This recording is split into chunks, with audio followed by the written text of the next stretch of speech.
The 6 stages of consciousness. Only one leads to freedom. Most people live their entire lives inside a single level of consciousness, completely unaware that they're trapped day after day. Thoughts and emotions swirl. Decisions get made, relationships rise and fall, and yet, beneath it all, something invisible keeps them cycling through the same patterns. It feels like free will, it feels like awareness, but it's not. For 97% of people, life unfolds within a narrow psychological cage, one designed by evolution, reinforced by society, and mistaken for the full experience of being human. This unseen trap is survival consciousness, an operating system that served our ancestors well, but now keeps us tethered to fear, craving, and endless loops of emotional reaction. Here's the unsettling truth. Consciousness isn't static. It evolves. It expands. And there are higher levels most people never touch, not because they're out of reach, but because no one ever told us they existed. Imagine discovering that the way you think, feel, and see the world is just one layer of a vast spectrum. That beyond the ego, beyond the constant pull of survival and emotion, there are realms of awareness where suffering fades, connection deepens, and the very nature of reality feels different. This video is your map. Together, we'll trace the 6 major levels of consciousness, from the instinctual drives that dominate our species to the rarefied states of heart-centered, cosmic, and non-dual awareness that only a few ever glimpse. This isn't just philosophy or spiritual poetry. These levels shape everything: how you experience love, how you suffer, how you search for meaning. They define the invisible walls of your life, and they hold the key to breaking free. Today, you'll see where most people stop, where you might still be stuck, and what waits beyond the horizon of your current mind. Because once you understand these stages, you can't unsee them. And what once felt like the whole world will start to feel like the first room of a much larger house. Welcome to Beyond Reality. Let's begin at the foundation, the level where nearly everyone lives without realizing it: survival consciousness. Human consciousness didn't begin with dreams of enlightenment or grand philosophical questions. It began with survival. The first level of awareness is raw, automatic, and ancient, designed not for self-reflection, but for one thing: staying alive. At this stage, consciousness is fused with the body's instincts. Hunger, pain, fear, and desire dictate every action. The brain's oldest structures, the brainstem and limbic system, run the show. Every threat is magnified. Every potential reward feels urgent. Survival consciousness kept our ancestors alive in a brutal world where each day meant finding food, avoiding predators, and securing shelter. React first, think later. Though the world around us has changed, this operating system still runs silently in the background. And for many, it still dominates. It's the reason someone cuts you off in traffic and your heart races as if your life is on the line. It's why people chase wealth or status as if their very survival depends on it. This level of consciousness is primitive, but it's persuasive. It knows how to hijack the mind. Tied closely to this is the second level, emotional consciousness. Once basic survival needs are met, emotions rise to power. Here the world is filtered through feelings of desire, anger, jealousy, and fear. The mind no longer reacts just to physical threats, but to imagined ones: perceived slights, social rejection, fear of failure.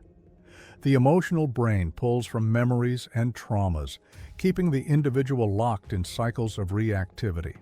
Psychology points directly to this loop. The limbic system, particularly the amygdala, scans constantly for danger, real or perceived. It triggers the body before reason has a chance to intervene. Emotional memory cements these responses, creating patterns that repeat endlessly: chasing love, fearing loss, needing approval. Evolution shaped this sensitivity, because group belonging once meant survival. Rejection by the tribe was a death sentence. That wiring still exists today. Though the threats have changed, a harsh comment, a cold glance, a social media post, these ignite the same ancient circuits that once responded to predators in the dark. Most people spend their entire lives here, trapped between survival instincts and emotional turbulence. Decisions are reactions, not choices. Relationships turn into battlegrounds of unmet needs and unspoken fears. Identity forms around these patterns until the emotional self feels like the only self there is. The tragedy is that it feels normal. The daily anxiety, the constant desire for more, the quiet fear of losing what little security we've built. It all feels like the human condition. Few realize it's just the first layers of consciousness, designed for survival, not fulfillment. Recognizing this is the first shift, noticing how often actions are driven by fear of loss, by the need for validation, by unconscious emotional loops. This is the crack in the wall, because until it's seen, it can't be escaped. But beyond this reactive world lies something radically different, a form of consciousness that doesn't just react, but reasons, analyzes, and questions. Many believe this is where true freedom begins, yet even reason holds its own invisible trap. Breaking free from emotional survival feels like awakening for the first time. The mind steps back, observes, and reasons. Logic replaces reaction. Emotions no longer rule every decision. This is the rise of rational and intellectual consciousness, a powerful leap, but one that carries its own invisible limits. Here, the human brain refines its greatest tool, abstract thinking. Language becomes precise. Science offers answers. Patterns are recognized. Systems built. For the first time, humans don't just feel their way through life, they analyze it. The world is dissected into categories, cause and effect, structures to be understood and, ideally, controlled. At this level, individual identity strengthens. I think, therefore I am becomes the silent mantra. The mind draws sharp boundaries between self and other, subject and object. Achievements, titles, beliefs, these become the new source of security, replacing the tribal fears of the emotional mind with intellectual pride. Modern civilization thrives here. Science, medicine, technology, all products of this stage. The rational mind builds cities, writes constitutions, decodes DNA. It creates meaning through knowledge and progress. In many ways, it rescues humanity from the chaos of emotional reactivity. Yet hidden within this leap forward is another trap, the illusion of arrival. The mind begins to believe that reason is the summit of consciousness, that logic is freedom, that knowing enough will finally quiet the restless heart. Neuroscience reveals why this feels so convincing. The brain's default mode, network, the same system responsible for self-referential thinking, grows more active. The individual self solidifies. Thoughts spiral around identity, status, and future plans. Reflection turns into rumination. Intelligence becomes armor, separating the mind from the very world it seeks to understand. And here's the quiet truth. If you're here or watching this channel, you've likely already crossed into this stage. The need to question, analyze, and seek deeper frameworks is what pulls people beyond emotional consciousness into the intellectual realm. Hitting that like button now is more than support. It's a marker that you recognize yourself on this path. But even this level has its ceiling. The rational mind excels at solving problems but struggles with questions it cannot answer. Why we suffer, what death means, where consciousness truly begins and ends. Philosophy, psychology, and existential science all press against the same wall. No matter how sharp the intellect, it cannot reason its way beyond itself. And so the trap tightens. Intellectual mastery feels like power, but it quietly reinforces the ego. It sharpens the boundaries between self and world, locking the individual into the belief that thinking is being. Many who arrive here stop climbing. They build careers, identities, and entire lives on knowledge and skepticism. Mystery becomes uncomfortable. Vulnerability looks weak. The heart takes a backseat. Emotions are analyzed rather than felt. Connection is conditional, based on shared ideas rather than shared being. But beyond this level, another shift waits, one that no amount of reasoning can force. A space where the mind begins to loosen its grip, where empathy softens the walls of the self, and consciousness turns not inward, but outward. There comes a point where intellect exhausts itself. The search for answers turns hollow, and knowledge no longer satisfies. What rises next isn't sharper thinking, but a shift in perception, a softening of the boundaries that once seemed absolute. This is where consciousness moves from the mind into the heart, a state where empathy is no longer a virtue to practice, but a natural response to feeling deeply connected to others. Judgment fades, compassion replaces calculation. Instead of seeing people as ideas or roles, they are recognized as reflections of the same essential experience. Heart-centered consciousness changes everything. Suffering stops being someone else's problem. Success loses its meaning. If it leaves others behind, decisions begin flowing from connection rather than self-interest. Spiritual traditions often describe this as the true beginning of awakening, not the gathering of knowledge, but the dissolving of walls. For many, this shift feels like coming home after a long journey through noise and ambition. It marks the end of isolation and the start of belonging, not to a group or belief system, but to life itself. Beyond the heart, an even rarer expansion unfolds: cosmic consciousness. Here, the sense of separation that has shaped every prior stage begins to collapse. The world no longer appears as a collection of objects, but as a unified field of experience. There is no outside, no other, only consciousness, aware of itself through countless forms. Psychologists who've studied mystical states describe common traits: loss of ego boundaries, overwhelming peace, and a profound sense of being part of something infinitely vast yet deeply intimate. Brain scans of advanced meditators show the default mode network quieting, signaling a rare freedom from the constant hum of self-reference. In these moments, there is nothing to achieve, no identity to protect. Time dissolves. Space holds no distance. The universe feels alive, conscious, and interconnected.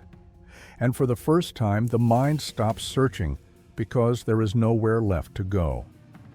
Some traditions speak of a final stage, non-dual consciousness, a state where even the distinction between self and universe disappears. Awareness remains, but without a center. There is no observer, only observation, no experiencer, only experience. This isn't a blissful escape or a reward for good behavior. It is the quiet, unsettling realization that the self was never more than a passing thought. The entire structure of identity, memories, desires, fear, words struggle to hold this.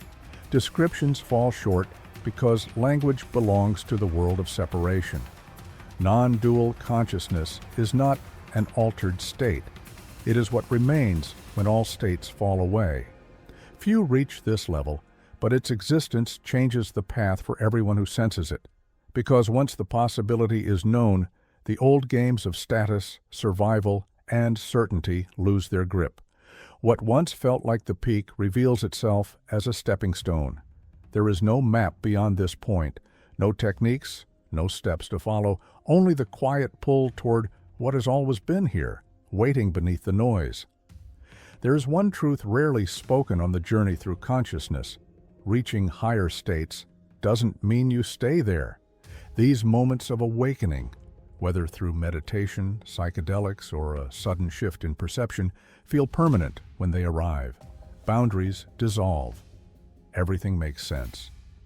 But the mind, the body, and the world have a way of pulling us back. Life keeps moving.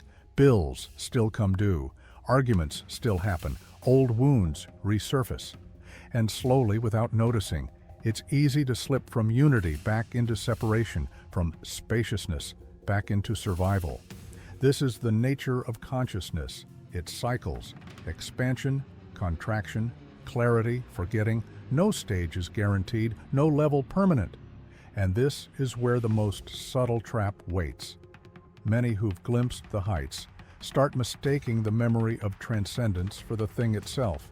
They wear their spiritual experience like armor, convinced they have risen above the human condition.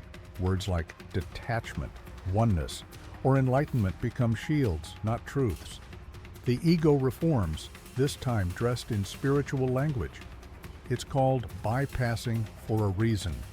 Instead of facing the hard, humbling work of integration, the mind floats above it, avoiding grief, ignoring anger, masking judgment behind a thin smile.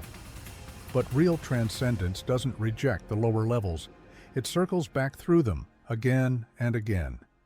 The difference is how you move when you return. Do you react from fear or respond with awareness? Do you meet life with control or with presence? The measure of growth isn't how long you can stay floating in cosmic peace. It's how honestly you meet the moments that drag you back down. Can you carry the memory of unity into conflict, into loss, into the quiet routines that once felt meaningless? That's the real work, letting expansion touch the places you'd rather avoid. Staying open not just when it's easy, but when everything in you wants to close. No mystical experience, no philosophy, no practice makes you immune to being human. And that's not a flaw. It's the design. Consciousness isn't a straight climb. It's a spiral, a return, each time seeing a little more clearly, carrying a little more light. Somewhere along this path, it becomes clear. Consciousness was never about reaching a final destination. There's no peak to claim, no ultimate level where everything locks into place. The mind wants that certainty. But what actually unfolds is far more alive and far less predictable. We rise, we fall, we open, then close. Some days feel expansive, limitless. Others shrink until the world seems small again. None of it is failure. None of it is proof you're lost. It's just the current moving through you. And maybe that's the point. Growth isn't measured by how high you climb, but by how deeply you're willing to return, to meet every layer of yourself. Yes, even the ones you swore you'd outgrown, with presence instead of resistance. Because every time you return, you carry something new, a little more awareness, a little less fear. And slowly, almost without noticing, the shape of your life begins to change. The walls feel thinner. The stories you once believed lose their weight. There's more room for silence, for connection, for whatever this strange and beautiful experience really is.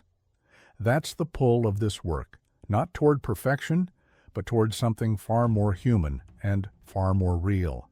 If you felt that pull here, you're not alone.